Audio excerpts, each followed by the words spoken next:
A warning tonight before you take part in the last big boating weekend of the season. Branches galore here on Farmersville, West Carrollton Road, and none of this is from the first round of storms. City crews tell me that even though they're working later in the season this year, when it comes to cost, everything's about average. I took that challenge with this simple jump. That's easy. But then these daredevils wanted to take it up a notch. Yeah, I don't think I'm doing that one. Distracted driving has many definitions. It could be visual, like when you take your eyes off the road. It could be manual, like when you take your hands off the wheel. It could be cognitive, like when you simply take your mind off of driving. Texting while driving results in all three types of distractions. Should the Terminator be forced to pay up, or should he just say hasta la vista, baby? So let us know on our Facebook page, facebook.com/Dayton's News Source. Hit that like button and join in on the conversation. Yeah, that's going to be a messy legal battle when that heads to court. Maybe they'll settle outside of court. I don't know. That's what, you hope they do that and don't make it a big spectacle. Yeah. Normally when you add water or rain to the ground, it just soaks it up like a sponge, but the ground is already so oversaturated that any more water just creates this, puddles. I've been walking in it all morning long, trying to just grab stuff as it was floating away, try to keep the tubes cleaned out so water could go down through it. Ashley Noble doesn't normally have to walk on water when she leaves her house. We hope it doesn't happen again for a while. This is the second time in the past 2 years that it's happened, so it's a pain in the butt to clean up. Mud everywhere. My basement inside is full of water. I didn't even know it was raining. Lawrence Barnes is normally able to drive his car. And this is inside where the water's at now. This will be good for my insurance. Here at the Barnes residence, the water in their backyard came as high as 27 inches. When I first looked out the window, well, it was up and under our trees up there. I said, Mom, you better get out of the bed. We've been flooded. We've got a little bitty leak in the house. She thought that's what it was. And I said, no, we're being flooded. A lot of rain. And in a short time. Well, we just have to turn off the rain. A flooded driveway is not what Phyllis McCowan normally sees when she sits on her front porch. But as you drive through Fletcher and Conover, you'll notice nothing was normal today. McCowan has been around for a while and knows to expect the abnormal. This isn't the worst one. We had one in 1995. That's the worst one, and that got in the house. So while these folks wait for the water to drain and for their town to get back to normalcy, there is just one request. No more rain.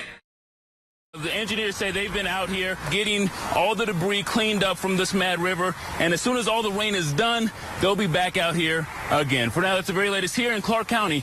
Wale Aliyu, ABC 22 News. We just watched the final crews move through here as they're cleaning up. Now, we did speak with organizers just a little bit ago. They say they are 90% sure the show will go on tonight. If everything is as it has been today throughout the day, the rain's a little bad. I got a little wet, but nothing too crazy. And if it stays this way, organizers say they're 90% sure the show will go on. They were a little concerned at first, thinking many people may not come to today's parade and festival, but that wasn't the case.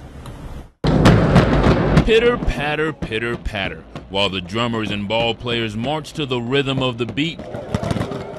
The pitter patter of the rain swept under their feet. Very wet, very rainy. It's raining and it's freezing. Yeah, it's so cold. And they're prepared. They have umbrellas. They're ready to go.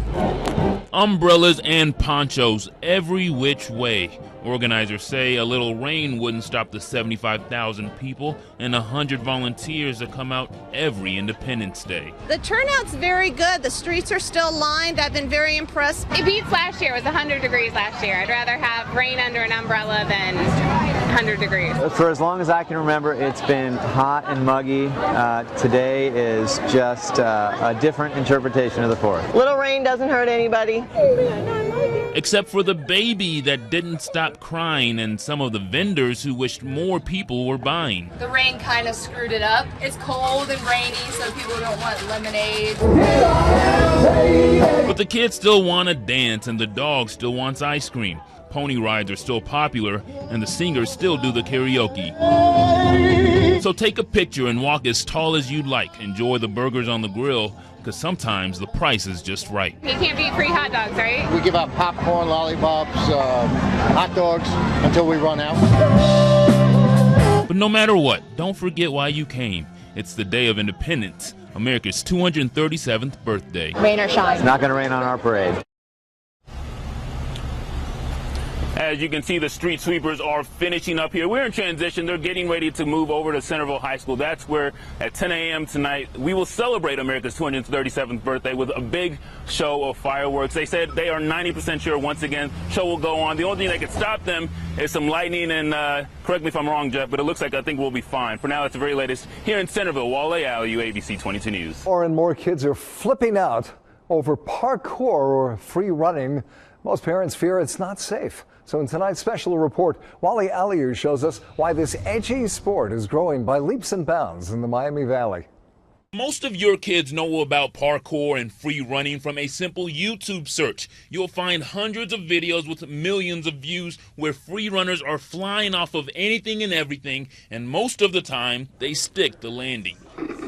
Parkour is getting from one place to another as creatively and as efficiently as you can. 15-year-old Dustin Hayes says he's been doing parkour for a few years and has posted a few videos himself. I'm trying to really not impress people anymore with it. It's just a passion for me. A passion he and his friends indulge anytime they can. It's just fun to do. If I see something like an element that I could do something off of, I'm just like, oh, I can go do a backflip or a front flip off of that. Most people can't do that. So I took that challenge with this simple jump. That's easy. But then these daredevils wanted to take it up a notch. Yeah, I don't think I'm doing that one. But with so much freedom in these free runs, that could have been really ugly. We had to ask if they worry about their safety. Yeah, I'd say it's dangerous, depending on what you're doing and depending on how much experience you have. If you're a person that doesn't have a lot of common sense and you're just going to go out and jump off a 2-story building, you're probably going to hurt yourself. But if you start to think about things a little more, then anyone can do it. It's as dangerous as football, I'd say. Dustin says he used to do dangerous stunts. I used to give my mom heart attacks every time I did something. But his parents convinced him to stay within his lane. Pulling up YouTube videos and things like that, and you start imitating those in the backyard. Part of me as a parent that wants to just say, I don't think this is a good idea, please stop. But he's also very talented, and we continue to have an ongoing discussion with him about what is safe, what isn't safe, how to respect public property. Dustin's parents say they like to take him to this hand-to-hand gym in Springboro. It offers classes for freestyle gymnastics. We see his love for doing things like this, and we just want to help him to do it responsibly. Hand-to-hand base their classes on an AAU freestyle acrobatics program. B-boy breakdance. You have martial art tricking. You have jumping from item to item. You have some traditional gymnastics like tumbling, bars. That national AAU competition originated in Ohio. That was a good one. There you go. And Coach Jessup hopes to get his guys trained enough to compete against the nation's best. They see it on YouTube instead of just trying to do it and then finding out after they crash it's hard to actually learn some developmental steps. As Dustin's parents watch him from afar. Flips and the jumping, he enjoys that, and we enjoy watching him enjoy it. Yeah, that's where he's at home. Dustin says there's only one way to get good at defying gravity. Lots of time, practice, and injuries. You got to learn how to land on your head. This place is a lot softer, and when you land on your head, it doesn't hurt as much. In Springboro, Wale Aliyu, ABC 22 News.